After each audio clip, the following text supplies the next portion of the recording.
Welcome back to the channel. This is the Action Figure Grader, and today we got kind of a mishmash of a lot of different types of items. We got some loose graded, of course. We've got some vehicles and some oddities like non-sonic welded figures, overstock Lily Ledys, just kind of a different batch of items that I wanted to cover in terms of recent sales on eBay for vintage Star Wars figures. As always, thank you to my Patreon supporters.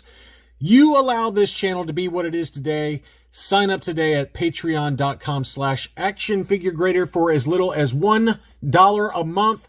We're going to start off with an AFA 85 Plus Darth Vader. Just a standard Hong Kong Darth Vader, but a very high grade 85 Plus.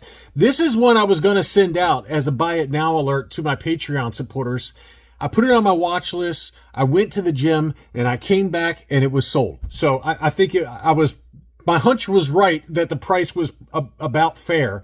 It was an 85 Plus and it was listed for $400, and that's what it sold for, $400.95 free shipping on that one. Tough to get an 85 Plus with any of these vintage early characters, especially Vader, just because of the paint on the chest apparatus. And that one was a beauty. I mean, it really looked perfect to me, and I could understand why somebody was willing to pay that. Here was an AFA 80 archival case, old case style, for blue snags, and the pictures were terrible. They took these pictures underwater through a flip phone camera, but it was an 80 grade, and it was the toe dent version of Snaggletooth, blue snags. And that one sold at an auction for $831, which I would argue is about right. I think that's probably a pretty fair number for what that one was. And again, I'm going on two pretty terrible photos, but it looked to be like an 80 grade, and probably a good candidate to send in to get recased with the new case style.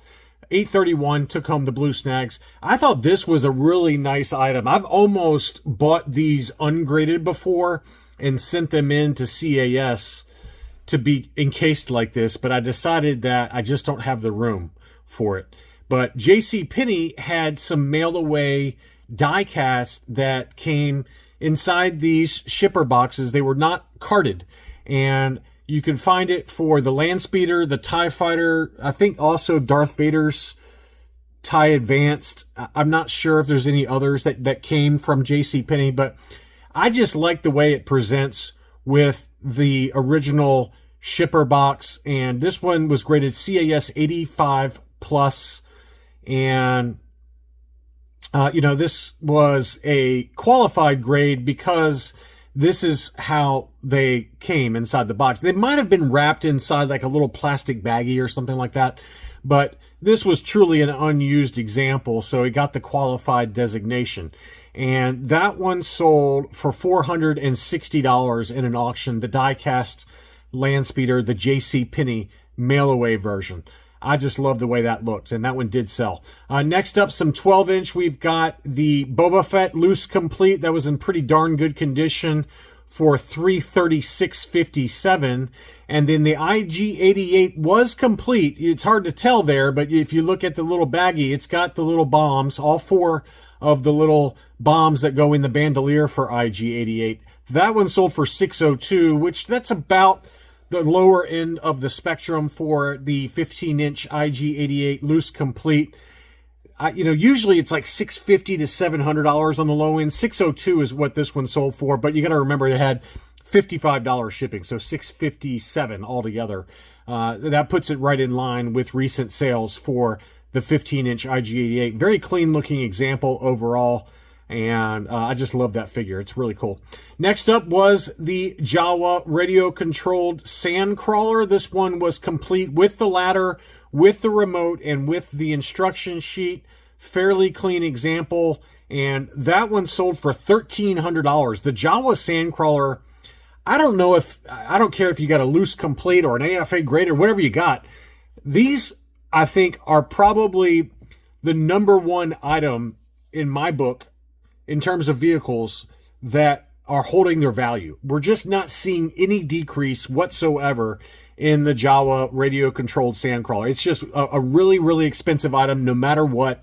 And this one went for $1,300. I would actually argue that that list price was a little low.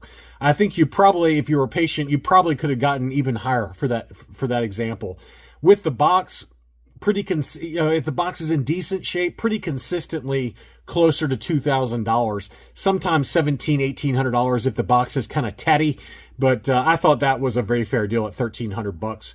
Here was an AFA 75 factory sealed Slave 1 Empire Strikes Back packaging. That one sold for $4,000, which that's the biggest number I've seen for a mint and sealed box Slave 1 in a long time. I mean, in general, they've come back down a little bit in price. If someone had reached out to me and said, hey, what's an AFA 75 worth? I would have said somewhere between $2,500 and $3,000.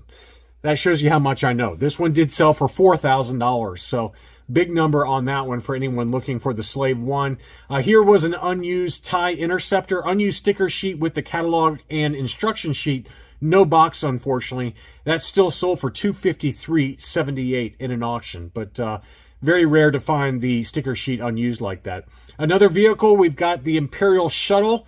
Fairly clean example, maybe a little bit of yellowing to it. It's hard to tell sometimes in the lighting, but this is one of those items that does tend to yellow just a little bit. If you look on that wing, the right-hand wing there, it looks like it's got some discoloration going on. That one sold for $320 plus another $50 shipping. So about $370-ish for a loose complete Imperial Shuttle. Probably about as good as you're going to get, really. I mean, they oftentimes do sell for quite a bit more than that. Factory sealed boxes, we've seen those both on eBay as well as Heritage and elsewhere go for $2,500 plus. So $320 loose complete plus shipping's not terrible. Here's one you don't see graded very often. I'd be very curious to know what the AFA population report is on this. This is an Ewok plush, Wily the Ewok, stuffed Ewok plush from the Return of the Jedi line. This dates back from 1983. Wokling plush, Wily the Ewok, varied font text, 75 grade. And again, this is probably a fairly early item that AFA graded. I doubt they grade this anymore, but that is an interesting item. And that one did sell in an auction for 97 euros, which is about $100. Here shipping to the US would have been another $50. So $150 for an AFA 75 Ewok plush doll. Next up, just a loose graded AFA 80 plus Yoda, but this one had the Made in Hong Kong tag. I've had a couple people ask me about the Made in Hong Kong tagged Yoda with the orange snake, and that's the only recent data point that I could find, but I try to fulfill private requests for pricing when I can, and this one did sell fairly recently. AFA 80 plus, $175. I think for an 85, you're probably talking $250-ish, somewhere in that ballpark, maybe slightly more than that, but $240, $250 would be a really good lower number to aim for an AFA 85 Made in Hong Kong tagged robe for the Orange Snake Yoda. This was an interesting one as well, and somebody asked me what I thought this one would end for when it was still at auction. I think it was a Patreon supporter that was interested in bidding on it. I didn't know. I guessed, I said probably $350 to $400. This is a non-sonic welded Rancor Keeper, and it's displayed loose complete with kind of the really interesting bionic kind of splayed out look that Collector Archive Services offers. I've got a few figures like that. I just like the way they do that. It's pretty cool. You can see there, non-sonic welded Rancor Keeper, AFA 80, or excuse me, CAS 80, and it's just a really nice display piece, kind of an oddity. And that one sold for $485, so I was a little bit low on my estimate, about 20% off. $485 for a CAS 80 non-sonic welded.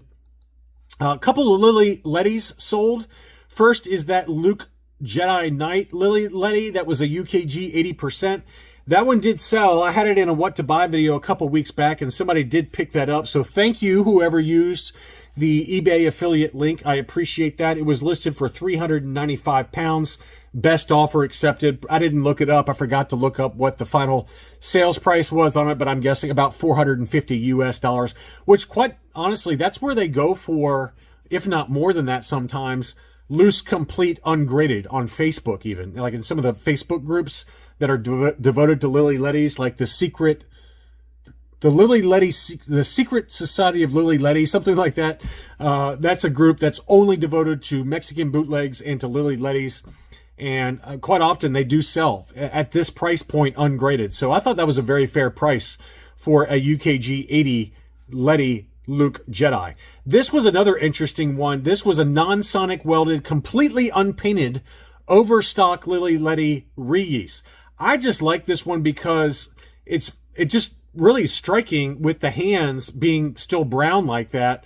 The brown plastic, they obviously paint the hands. And then the eyes and the head are obviously completely unpainted. This is also completely non-sonic welded. So you can see there. Now, I don't know, like looking at these sonic welds, it looks almost broken apart there. But it's obviously unpainted. So, you know, this is probably just some overstock from the Ledy factory that was either weak welded or maybe it was glued together on the black market after the Ledy factory went out of business. There are so many oddities related to overstock Ledy figures. You see overstock Emperor's Royal Guard Ledy, where they've added a bootleg cape to it. It's just a crazy thing to have so many different,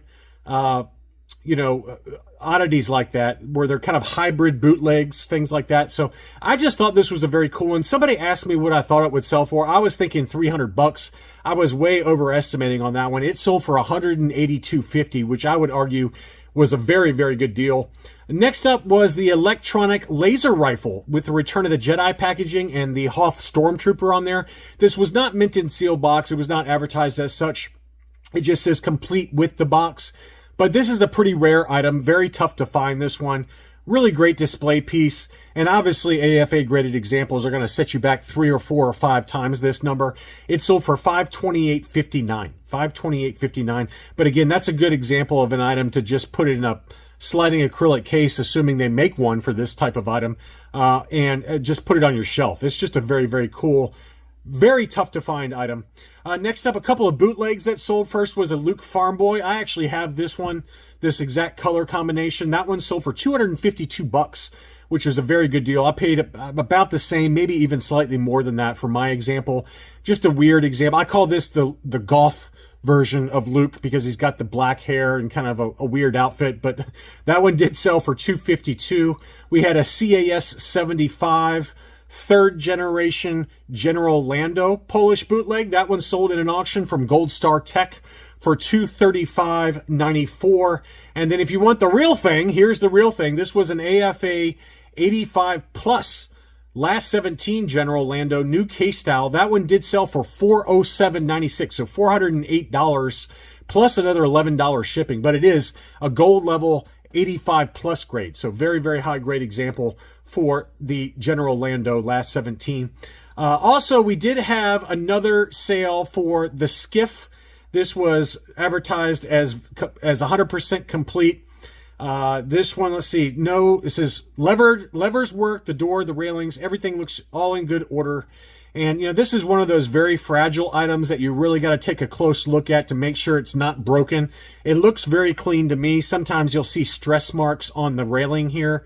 Sometimes the fins will be broken. So just be careful when you're buying one of these loose complete. But that one did sell for $750, which is probably at the low end of the market value for the Power of the Force Tatooine Skiff.